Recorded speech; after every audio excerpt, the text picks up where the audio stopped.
Hello everyone, welcome to Tech Tea with Ranjan, presented by Advait Education, ANJ Exams and powered by Gate Academy। इस session में लेके आता हूं आप सभी स्टूडेंट्स के लिए गवर्नमेंट जॉब वैकेंसी का डिटेल।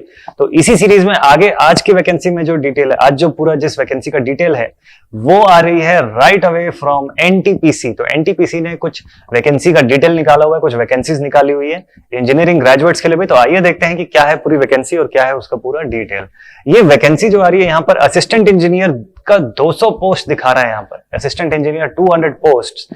और मैं बता दूं कि ये एक्सपीरियंस बेसिस पर है, एक्सपीरियंस्ड कैंडिडेट्स को ही यहाँ पर रखा जाएगा इस 200 पोस्ट में। तो इसका डिटेल किस तरीके का है तो देखिए, साफ लिखा हुआ है NTPC is looking for 200 experienced assistant engineer E0 grade in electrical, mechanical, electronics and instrumentation. तो इन ब्रांचेस के स्टूडेंट्स जो हैं वो अब इस पूरे नोटिफिकेशन पर ज्यादा ध्यान देंगे, ठीक है। Discipline for shift operation and 30 experienced assistant chemist E0 grade for our station projects and detail. अब देखिए डिटेल इसका क्या है। सबसे इंपॉर्टेंट तो यह है कि आपका इन पर्टिकुलर ब्रांचेस में डिग्री होना कंपलसरी है ना। बी या बीटेक का डिग्री अगर आपका है इलेक्ट्रिकल में, मैकेनिकल में, इलेक्ट्रॉनिक्स में या इंस्ट्रूमेंटेशन में with a minimum of 60% marks, तो ये इंपॉर्टेंट है कि आप इसके लिए एलिजिबल हो जाते हैं। इलेक्ट्रिकल इंजीनियरिंग के केस में आप electrical and electronics, electrical instrumentation and control, power systems and high voltage, power electronics, power engineering, ये सब इनमें से किसी भी स्ट्रीम में अगर आपकी डिग्री है तो definitely you are eligible for this particular post. In mechanical, आप मैकेनिकल में, प्रोडक्शन में, इंडस्ट्रियल में, production and industrial, thermal, mechanical and automation and power engineering, इनमें से किसी में अगर आपने किया हुआ है तो भी आप एलिजिबल है। इलेक्ट्रॉनिक्स के केस में देखा जाए तो electronics and telecom, electronics and power electronics and communication, electrical and electronics, इसके लिए भी आप एलिजिबल हैं। और इंस्ट्रूमेंटेशन में अगर आपने किया है तो electronics and instrumentation and control, electronics instrumentation and control engineering अगर आप करते हैं तो भी आप एलिजिबल हैं इस पोस्ट के लिए, ठीक है। एक्सपीरियंस की क्या कंडीशन है आपको बता देता हूं। एक्सपीरियंस रिक्वायरमेंट एंड प्रोफाइल जो है वो ऐसा है कि मिनिमम 1 ईयर का पोस्ट क्वालिफिकेशन एक्सपीरियंस इसमें मांगा हुआ है। किस फील्ड में? इन operation, maintenance, erection, construction, engineering in thermal और गैस पावर प्लांट में आपका एक्सपीरियंस मांगा हुआ है, मैंडेटरी है, ठीक है। तो पोस्ट क्वालिफिकेशन आपका 1 साल का कम से कम एक्सपीरियंस जो है वो रिक्वायर्ड है। अपर एज लिमिट यहाँ पर 30 ईयर्स है। और पे स्केल आप देख सकते हैं, बहुत ही अट्रैक्टिव पे स्केल है। 30,000 से लेकर 1,20,000 तक का पे स्केल है E0 ग्रेड के लिए, ठीक है, एट अ बेसिक पे ऑफ 30,000 रुपीज। तो बहुत ही अच्छा सैलरी, और साथ ही मैं बोलूंगा कि बहुत ही अच्छा नंबर ऑफ पोस्ट भी, नंबर ऑफ वैकेंसीज भी गवर्नमेंट जॉब के हिसाब से बहुत अच्छा दिया हुआ है यहाँ पर, ठीक है। Next, assistant chemist E0 grade 30 post जो निकला हुआ है, इसके केस में भी MSc इन केमिस्ट्री मांगा हुआ है यहाँ पर। रिकॉग्नाइज्ड यूनिवर्सिटी से 60% मार्क्स के साथ आपका होना चाहिए। और साथ ही साथ यहाँ पर एक्सपीरियंस जो है, यहाँ पर भी मिनिमम 1 साल का एक्सपीरियंस जो है वो मैंडेटरी है in the water treatment plant process and water analysis, RO plant या DM प्लांट या प्री ट्रीटमेंट प्लांट एक्सेट्रा में।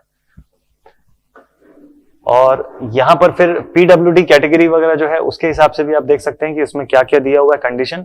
पोस्ट जो है वो आप देख सकते हैं इलेक्ट्रिकल के लिए कितनी है ना, टोटल 90 पोस्ट है। मैकेनिकल के लिए 70 पोस्ट है। इलेक्ट्रॉनिक्स के लिए आप देखें तो 40 वैकेंसीज है। और असिस्टेंट केमिस्ट के लिए 30 वैकेंसीज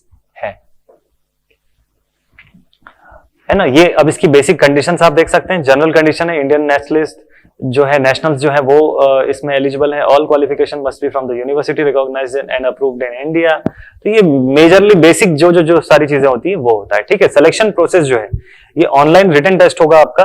साथ ही साथ जो टेस्ट होगा वो 2 पार्ट को होल्ड करेगा। पहला सब्जेक्ट नॉलेज रहेगा टेस्ट, और एप्टीट्यूड टेस्ट रहेगा। The candidate will have to qualify separately in both the parts. Candidates are required to indicate their choice for the test centre. तो इंपॉर्टेंट ये है, ये टेस्ट का डिटेल आपके लिए इंपॉर्टेंट था कि आपको ये पता होना चाहिए कि टेस्ट जो है आपका 2 पार्ट्स में होगा। एक सब्जेक्ट का नॉलेज होगा और एक जनरल आपका एप्टीट्यूड होगा।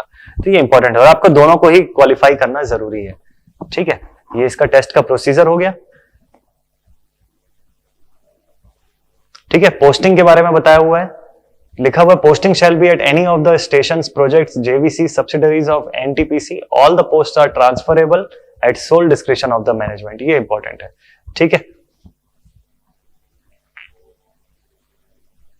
नेक्स्ट इसमें हाउ टू अप्लाई आप देख सकते हैं कि अगर आप जनरल कैटेगरी को बिलोंग करते हैं तो इन दैट केस आप 300 रुपीज का नॉन रिफंडेबल फीस पे करेंगे। जनरल, EWS और OBC के लिए सेम है। बाकी लोग जो है वो एग्जेम्प्टेड है फीस से। बाकी लोग जो है वो एग्जेम्प्टेड है। ऑनलाइन या ऑफलाइन दोनों ही मोड से आप अप्लाई कर सकते हैं यहाँ इस फॉर्म के लिए, है ना। और इंपॉर्टेंट डेट जो है वो आप ध्यान में रखिएगा, कमेंसमेंट ऑफ ऑनलाइन रजिस्ट्रेशन आज ही से शुरू हो रहा है, दैट इज 24 ऑफ फेब 2021, और last date of online registration जो है वो 10 मार्च 2021 है। तो 10 मार्च तक का टाइम है आपके पास। एनटीपीसी की तरफ से ये पूरी की पूरी वैकेंसी थी, तो आई होप कि आपके लिए बहुत ही यूजफुल रहेगा। और चूंकि नंबर ऑफ पोस्ट भी काफी अच्छे हैं, सैलरी रेंज भी बहुत अच्छा है, तो आपको इसमें जरूर अप्लाई करना चाहिए, ये इंपॉर्टेंट है। ठीक है, तो चलिए, आई होप कि ये वैकेंसी आपके लिए यूजफुल है। ऐसे ही किसी नई वैकेंसी के साथ मिलूंगा आपसे अगले वीडियो में। Till then stay connected and stay motivated. Thank you very much.